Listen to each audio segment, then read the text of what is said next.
Good morning, kids, and welcome to Faith Kids Online.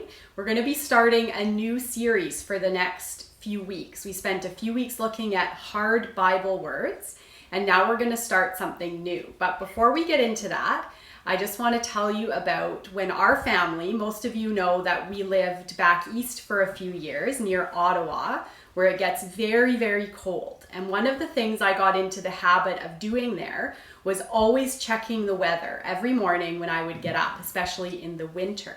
And something that they do, the weather people there do, is they put out weather warnings all the time. They'll say it's going to be very icy, or it's going to be very cold, or there's going to be lots of snow or lots of wind.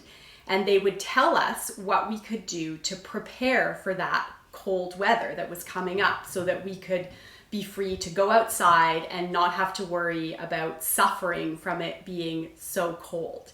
So I want to show you right now one of the ways that we used to prepare for going outside in the cold weather. And here it is. So here we are, and one of the things that we always had ready at our door in the winter was this big bin of winter gear. And it had enough to protect all of us from whatever the weather people told us was coming. So I'm going to show you what a preparation would have looked like.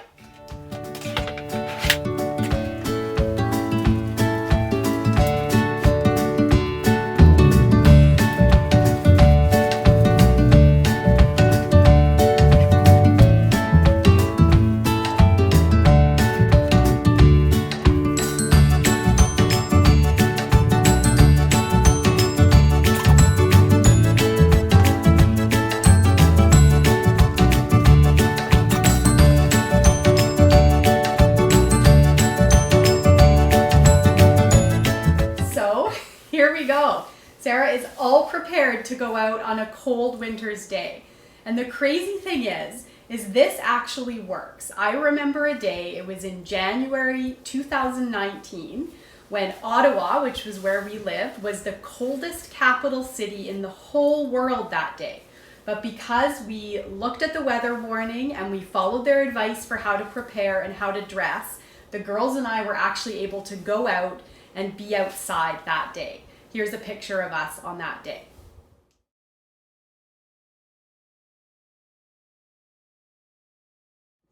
So in a similar way, the Apostle Paul sends a letter to his friends in a city called Ephesus, and he gives them a warning about something and a way that they can prepare for it, just like we needed to prepare for the cold weather. So Paul's letter to the people in Ephesus is called Ephesians, and we find that in the New Testament.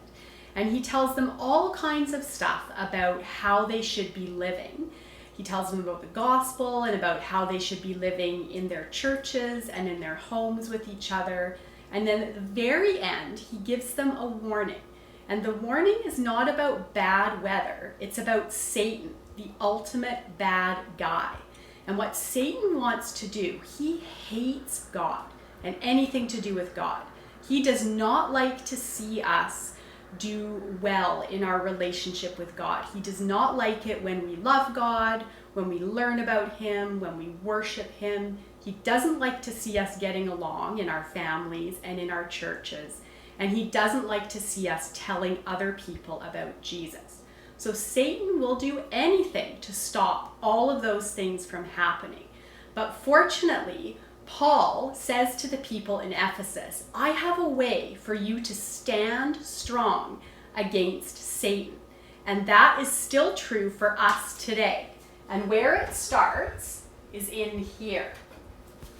I have a few things, and we're going to go through this one or two at a time over the next few weeks. But for today, I just want to show you, we start in the book of Ephesians, and this is what Paul says at the very end to his friends in Ephesus. He says, finally, be strong in the Lord and his mighty power. Put on the full armor of God so that you can take your stand against the devil's schemes. The devil is Satan.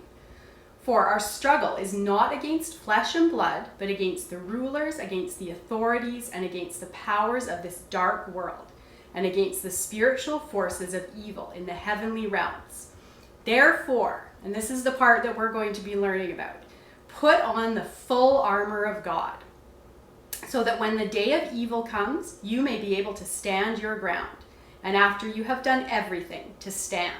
Stand firm then, with the belt of truth buckled around your waist, with the breastplate of righteousness in place, and with your feet fitted with the readiness that comes from the gospel of peace.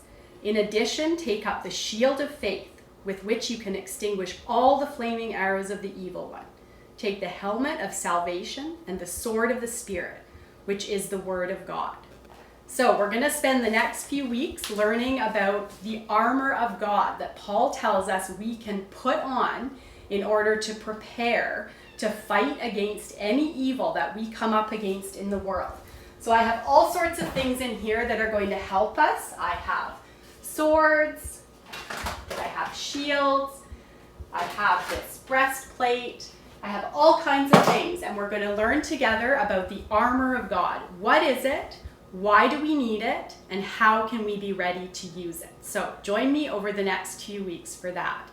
And right now, I want to welcome you to stick around on our YouTube channel. Our family has the honor of leading you all in worship today. So we will see you in a few minutes for that. And kids, if you've been paying attention during our Tough Bible Words series, I want you to listen to the songs that we chose, and you will hear 2 out of the 4 hard Bible words that will show up in our songs today. So see if you can find them. And I will see you all next week. Bye.